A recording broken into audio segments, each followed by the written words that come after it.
Welcome to the Storyteller's Tavern, where stories are served like ale and the sea is open for you at every table. Let's get back to the story, shall we, my friends? Last time on Hotel Hell. Harper, you see on the ground in front of one of the doors, Julian. What do? I would like to do a medicine check. Okay, you run towards Julian and Yes. do your medicine check. Find the markings on Julian's, I'm gonna say left side of the temple, almost close to the ear. Skittering on your peripheral, you kind of get a little motion, and you see in full display a black widow spider. Cool. This fucking spider is out to murder us all. This is me to death with this. Do you need any water? Food? No, I'm okay. I think I just need to stay seated for I'm fine. I'll get my bearings. You should probably rest. We have a mysterious fake wall that we're gonna be knocking down today. Isn't that right, Harper? Yeah. I got the key.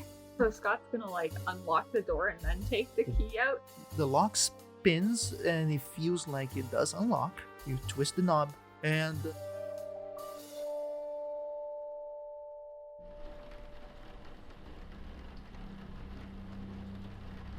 it doesn't go.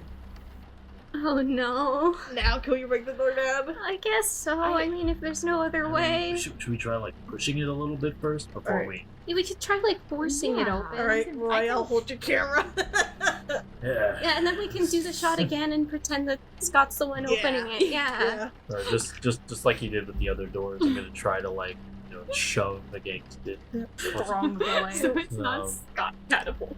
Just a straight strength roll? Or? Yep. Okay. Boys are behind the scenes, strong man. Behind the scenes, demolition. Yeah. Oh man, I'm ready to help. Cinematographer by day, construction crew by night. Damn, boy, you went to film school? Oh yeah, that's still a regular Still has. success. I forgot how high my strength Yeah, you're is. strong boy. Yeah, I got a regular success. You push your shoulder against it, and although it has a give, as if the door seems to be open and unlocked, it feels like it's something pushing it back close, and you're unable to open it just with that. There's like a weird kind of resistance. Maybe there's a bookshelf or something, or a bed. Maybe. I don't know. Well, maybe the room got rearranged and sealed up. Yeah, I But don't then know. how did whoever did it get out? Miss, If they got out? Let's not talk I'm a about the cameraman, possibility. not a supernatural expert. Can I hand the camera to Scott? And can I help Roy? Scott. Scott's struggling Does he roll again? Do you want him to roll? How are you helping Roy in this? I'm just gonna help him by helping push on the door as well. Yeah, just combined strength. So I'll do the following. Roy, you can push again your strength roll. I will allow you to do with a bonus die. Hard success. Hard success. With you guys combined strength, you guys give a moment, reel back, and you guys push open the door to a point that there is that resistance, but then it's loose, and then you guys pretty much tumble inwards. You're greeted by a very dark room.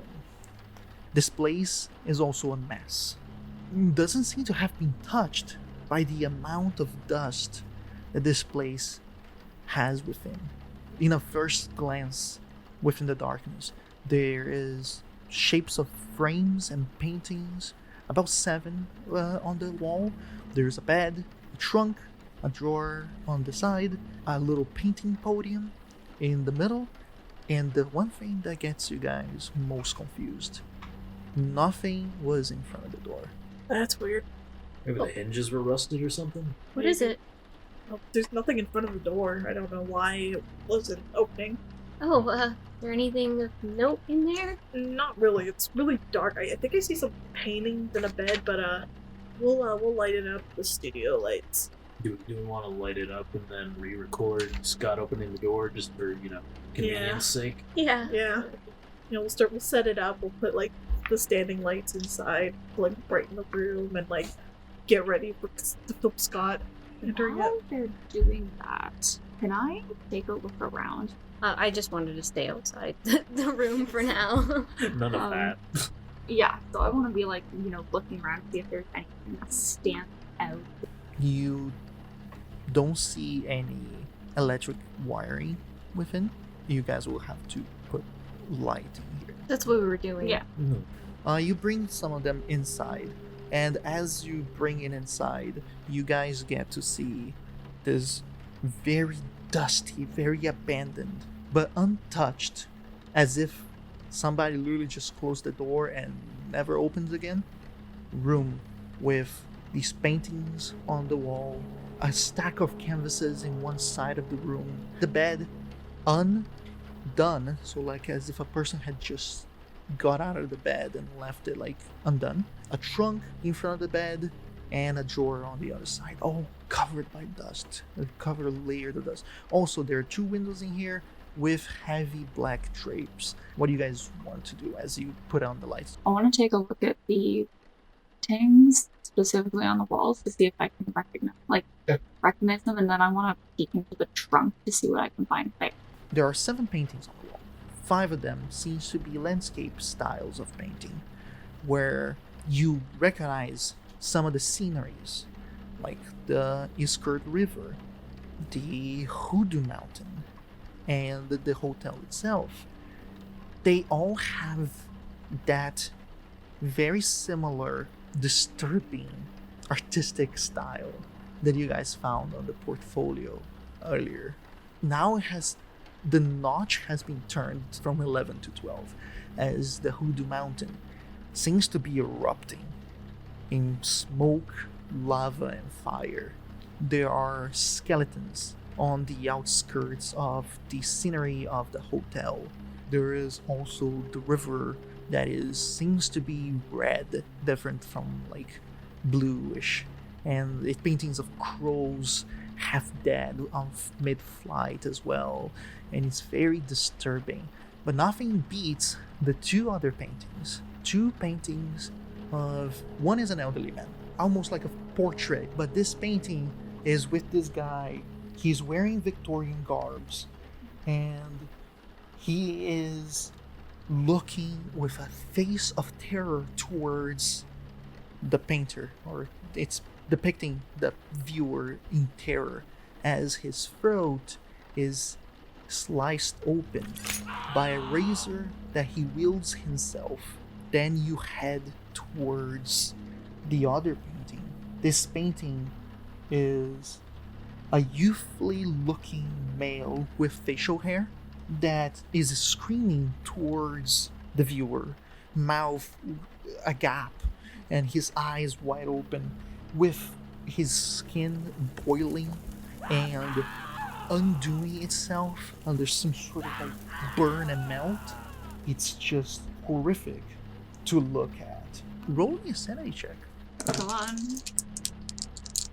Yeah, it's very much that. You're just taken back a little bit by it because those are disturbing imageries.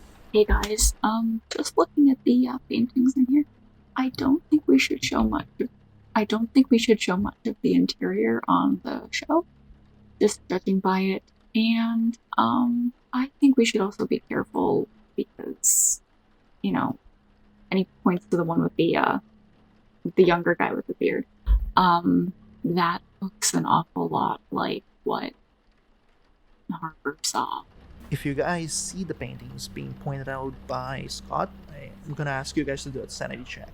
I pats. Yeah. Oh, wow. I Oh failed. my god. Which is weird because my sanity was high. Yeah, my sanity is also pretty high. It's too bad you can't use the luck rolls on sanity. I know. Wow, what's up? Roy, you do lose 1 point of sanity as you witness these very disturbing paintings. Take a look in the trunk now. Okay. As you come close to the trunk, it is covered in dust as well, and the first thing you notice before you go for opening is that the area that has the lock for you to open it, which by the way doesn't have a lock, the lock must be somewhere else, you do see a engraved name onto the metal piece, and that is Johann. Our favorite boy. I knew it. By the way, like when, as everyone's inside, Harper's just like calling from the other side of like the hallway.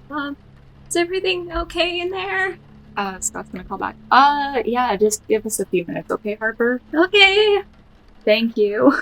I was gonna say, while Scott is looking in the trunk, Julian's gonna start taking the paintings and gently lifting them off the wall and turning them around and placing them gently on the ground, leaning against the wall. And he's also checking like the backs for any signatures or dates as he does so. You're just doing the ones on the wall, right? Are there more? There are a stack of canvases on the ground.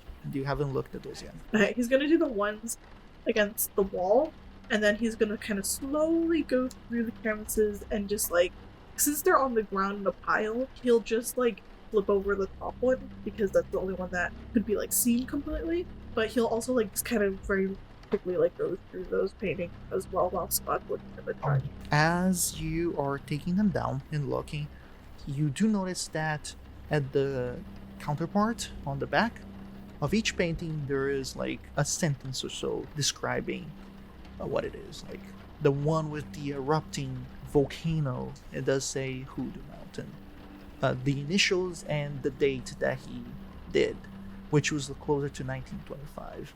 Then you finally go into the painting of the old man, and in the back there's not a sentence describing what it is. Instead, you find this, and I'm gonna provide you a handout over here. I'll read it out loud, but Julian isn't reading it out loud. He's reading it himself. But what it says, and many of those who sleep in the dust of the earth shall awake, some to everlasting life, some to shame, and everlasting contempt. You can do a note check if you want. I got a regular success for education. You recognize that this phrase comes from one of the passages in the Bible. Okay, do I know which passage exactly? You did not roll that well to recognize exactly where. I will record the note in a little notepad that I have, and then just kind of put like in brackets beside it like a quote from the Bible, and like kind of note in my head that I need to like research that. Yeah, and then I'll keep going. And then you go to the last painting, that is the painting of the bearded man melting. And as you turn, you see the little sentence that describes what the painting is about. And then there is the name, Johann Schissel, self-portrait. Oh. Yeah, he will also note that just like in his mind that the burning man, the man that was burned, was Johann. And he's kind of like, and he'll write that in his little notepad. He'll go and start looking through the stack. I'll jump onto Scott. Scott, you then open up the trunk.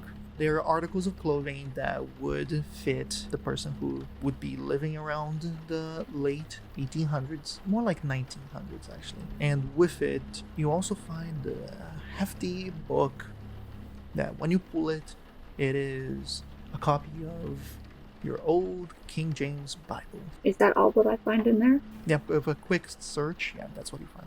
So he's gonna pull out the Bible and kind of be like, well, it doesn't seem very much like this guy's vibe, but he did live in the 1900s. And he's gonna kind of bring it over to Julian and be like, so he had a Bible on him. Well, he's like, passing the Bible over to Julian. He'll be like, did you find anything out? Anything interesting?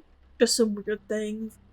The painting with the old man actually does have a Bible quote on it. And on the painting of the burning man, it says, Johann self-portrait. Can I very quickly just like kind of flip through the pages of the Bible? You go to fetch the Bible from the hand of Scott.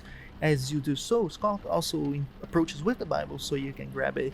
And you guys have that weird moment of like the hands hit each other and slip.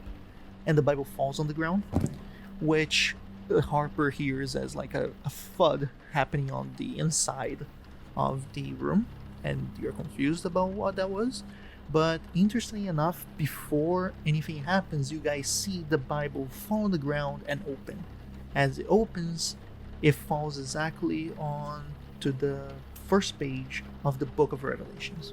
I will kneel down and very gently lift the book, and I will just skim on the page to see if there's anything changed on the page or if it's just regular old Revelations. Regular old. He'll do a flip through, just kind of like, like making the pages go really fast, just kind of seeing if you can find any like changes in it, any notes or anything. No, it seems to be, aside from old and untouched by God knows how long, 30 years maybe, it is not a defaced Bible in any way. Okay. Yeah, and he'll give the Bible back to Scott. And Scott, like, be like, hey, maybe we can try and figure out at least what, like, book, chapter, verse thing the quote from the back of the painting is. With the Bible in hand, could I try to recall the quote? I'm gonna let you do it, but it needs to be a hard success. I just got a hard success. Nice. Like, literally on the dot. Yeah. Should have made it extreme. Remembering what I do about the Book of Revelations, it's a very much end of the world, and Johann's art style seems to be influenced by thoughts about the end of the world. It is definitely weird. There seems to be a lot of disturbing history with this hotel. Mm-hmm. In terms of, writers and authors and artists, kind of taking inspiration from Revelations, it's not something that's uncommon. No. So it's not something I'm exceptionally worried about. It just feels like Johann was heavily inspired by it, and maybe something else is going on. It just feels very weird. That specific, like, a lot of things I know that take inspiration from the Bible. It's various books, it's various stories within it. But this is very much like just the Book of Revelations, and that's concerning. It is. I'll do my best to look into it, but Yeah. honestly, other than what I learned from Anna, she didn't really know anything about a Johann. So, unfortunately, I don't have easy access to a library here. So, we may just have to go off what we're able to discover. It may just be something we're not able to solve, but I'm gonna try to find the quotes, the Bible here. Yeah, absolutely. Thank you. Julian. Takes you no more than 2 minutes or so for you to go through the Bible, trying to discern out of the best of your knowledge. You have conducted research on the Bible, especially with your occult related material and years of dedicated work on the subject matter. You are able to locate the passage. You find that this passage is on the Old Testament, on the book of Daniel, chapter 12, verse 2. What Julian will say is, the Bible quotes are sort of taken out of context all the time. I'm not entirely sure how the Book of Daniel would relate to anything. To be honest, I'm very used to things like cults, occults, things like that. Using Bible quotes out of context for like a greater meaning, a different meaning than in the context of the book itself. So in terms of if this relates to Revelations, I really don't think so, but it might be related to something else Johann was trying to say. But what he wants to say, we won't know, unfortunately. Roy, you just finished setting up the lights on the area, and it illuminates the area quite well, so you are able to get a good scope of the whole place. Something does attract your attention though, or at least unintentionally attracts your attention, which is the podium with the art supplies. There are brushes and some vials with paint in it, and even some what would be equivalent of the tubes of paint for that time period. You approach it and you see one of the vials. It's for some reason piques your interest, and if you're interested, I would like you to do a idea roll. Sure. This is neat. Is a regular stuff. In film school, you have had experience on not only capturing and filmography, but you also had the opportunity to verse yourself with more special effects and some other aspects, not really post-production, but more set design and stuff like that. And this kind of almost flashbacks your way into that time period, where The topic of the class was about how to create fake blood. And there is like how you get approximate the materials to make look like blood and have maybe the consistency of blood. It's always a medium because you never know if you get too close to looking like blood, it might not have the consistency. If you go to the consistency, you might not have the look really correct. It might look a little bit too off. And trying to break the uncanny valley with it.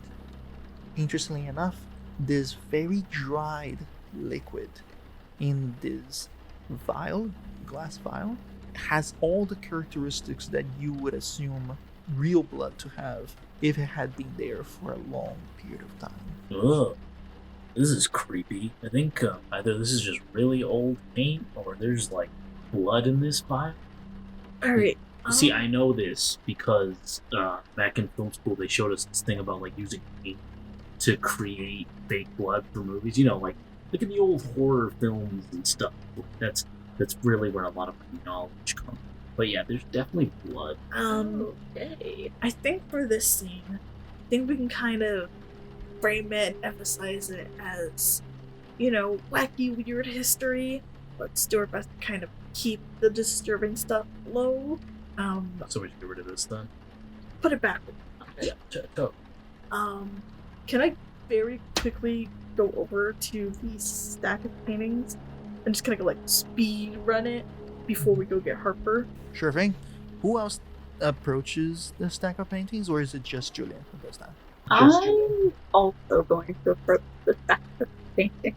Let's all get traumatized. I feel like Roy's probably just I think he's traumatizing taking a it. step back. He's kind of mentally setting up a shot. Yeah, visualizing how to do this. Scott and Julian approaches the canvases, and as you guys start going through it, the notch is turned from 12 to 15 as you start to witness the most disturbing, hellish paintings you could ever imagine. A weird mixture of geometrical shapes and anatomically abnormalities that is depicted within these pictures. Something that best reminds you frightening surrealism, just like the works of Hieronymus Bock. But it has these hellish connotations with these weird alien-looking creatures full of wings and fangs and claws and tentacles. It's grotesque to look at it. You guys start to feel a physical reaction by looking at them, as it is just completely taking you guys back. I want you guys to roll a sanity. Oh, I failed actually. Scott, you do lose 1 point of sanity. Meanwhile, Julian, you suffer 4 points of sanity, as you have a little bit more context of the occult and going through the studies of mythology, understanding what people consider the supernatural and stuff. As you're studying the occult, you a deeper understanding of some of the depictions, and that gets to you more. Julian doesn't feel very good. Now that Julian's looking at it, he's like, oh my god. He'll go and he'll turn the top one over, since they're in a stack, and it's just the top one that will be showing. And he'll kind of push the stack aside against the wall, so it's kind of out of the way. Before we do that, it's another aspect of the painting that I need to explain. On the head of the paintings, of all these hellish escapes, there are 2 creatures. And in every painting is a different type of monster. And they are holding aloft some sort of bowl. And there is a symbol at the very bottom of the scroll, in the very middle and bottom of the scroll, almost as if it was an emblem. On this scroll, on each of the paintings, there is a different sentence. And that's what I'm gonna hand out to you guys. There's not a particular order to them. It's No.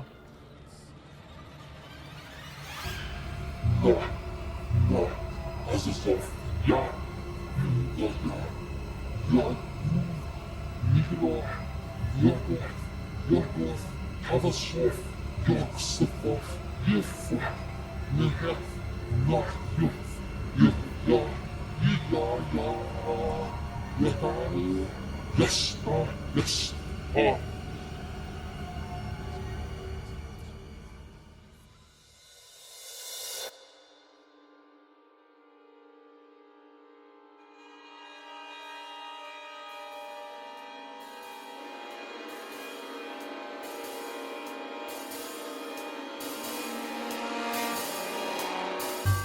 You've reached the end of this episode of Hotel Hell. Thank you so much for listening. Your support is greatly appreciated. Subscribe to us on whatever app you use to listen to podcasts, and be sure to catch the next installment of Hotel Hell, which premieres every Thursday. To connect with us, follow our social media accounts, and if you'd like to support us, you can head on over to our Patreon to join the conversation, view sneak peeks of our next project, and discover our fantastic bonus content. Our intro score was created by Patrick Gordon from Off the Beaten Path Musical. The Call of Cthulhu 7th edition module we are playing, Hotel Hell, can be found in Petersen's Abominations. The module is owned by Chaosium and was written by Sandy Petersen with Mike Mason. Thanks again for listening from all of us at the Storyteller's Tavern.